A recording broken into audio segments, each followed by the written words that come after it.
श्री लक्ष्मी। इसी दिन समुद्र मंथन के समय क्षीर सागर से लक्ष्मी जी प्रकट हुई थीं और भगवान विष्णु को अपना पति स्वीकार किया था। कथा इस प्रकार है।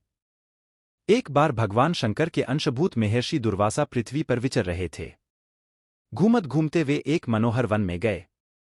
वहां एक विद्याधर सुंदरी हाथ में पारिजात पुष्पों की माला लिए खड़ी थी। वह माला दिव्य पुष्पों की बनी थी। उसकी दिव्य गंध से समस्त वन प्रांत सुवासित हो रहा था। दुर्वासा ने विद्याधरी से वह मनोहर माला मांगी। विद्याधरी ने उन्हें आदरपूर्वक प्रणाम करके वह माला दे दी। माला लेकर उन्मत्त वेशधारी मुनि ने अपने मस्तक पर डाल ली और पुनः पृथ्वी पर भ्रमण करने लगे। इसी समय मुनि को देवराज इंद्र दिखाई दिए, जो मतवाले ऐरावत पर चढ़कर आ रहे थे। उनके साथ बहुत से देवता भी थे। मुनि ने अपने मस्तक पर पड़ी माला उतारकर हाथ में ले ली। उसके ऊपर भौरे गुंजार कर रहे थे। जब देवराज समीप आए तो दुर्वासा ने पागलों की तरह वह माला उनके ऊपर फेंक दी। देवराज ने उसे ऐरावत के मस्तक पर डाल दिया। ऐरावत ने उसकी तीव्र गंध से आकर्षित हो सूंड से माला उतार ली और सूंघकर पृथ्वी पर फेंक दी। यह देख दुर्वासा क्रोध से जल उठे और देवराज इंद्र से इस प्रकार बोले, अरे ओ इंद्र! ऐश्वर्य के घमंड से तेरा हृदय दूषित हो गया है। तुझ पर जड़ता छा रही है, तभी तो मेरी दी हुई माला का तूने आदर नहीं किया है। वह माला नहीं, श्री लक्ष्मी जी का धाम थी। माला लेकर तूने प्रणाम तक नहीं किया। इसलिए तेरे अधिकार में स्थित तीनों लोकों की लक्ष्मी शीघ्र ही अदृश्य हो जाएगी। यह शाप सुनकर देवराज इंद्र घबरा गए और तुरंत ही ऐरावत से उतरकर मुनि के चरणों में पड़ गए। उन्होंने दुर्वासा को प्रसन्न करने की लाख चेष्टाएं कीं, किंतु महर्षि टस्सेमस न हुए। उल्टे इंद्र को फटकार कर वहां से चल दिए। इंद्र भी ऐरावत पर सवार हो अमरावती को लौट गए। तब से तीनों लोकों की लक्ष्मी नष्ट हो गई।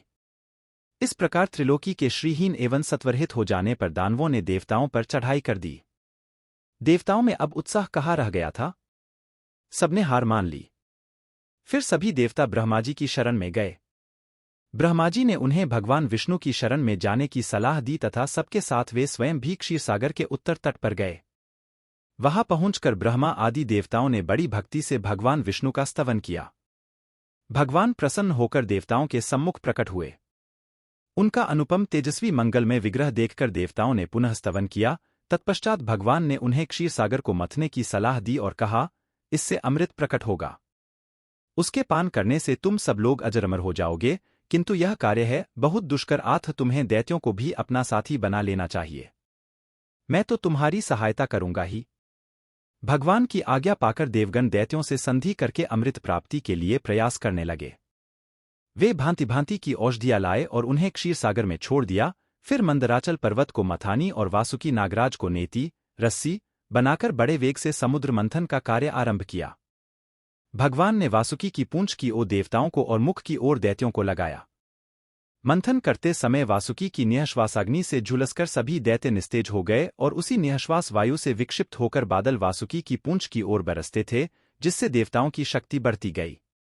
भक्त वत्सल भगवान विष्णु स्वयं कच्छप रूप धारण कर क्षीर सागर में घूमते हुए मंदराचल के आधार बने हुए थे।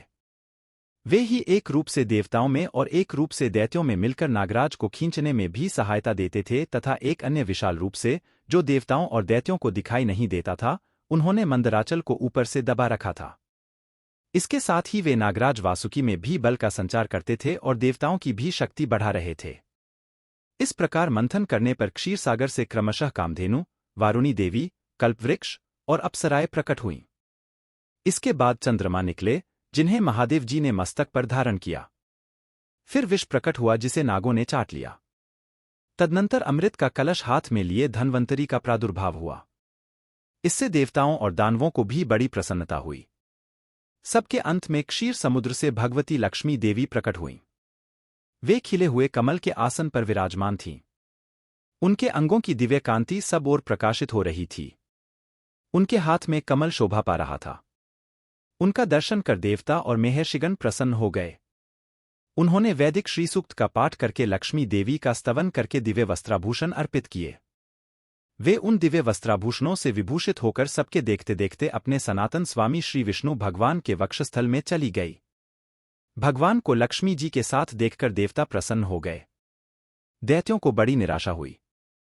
उन्होंने धन्वंतरी के हाथ से अमृत का कलश छीन लिया, किंतु भगवान ने मोहिनी स्त्री के रूप से उन्हें अपनी माया द्वारा मोहित करके सारा अमृत देवताओं को ही पिला दिया। तदनंतर इंद्र ने बड़ी विनय और भक्ति के साथ श्री लक्ष्मी जी ने देवताओं को मनोवांछित वरदान दिया।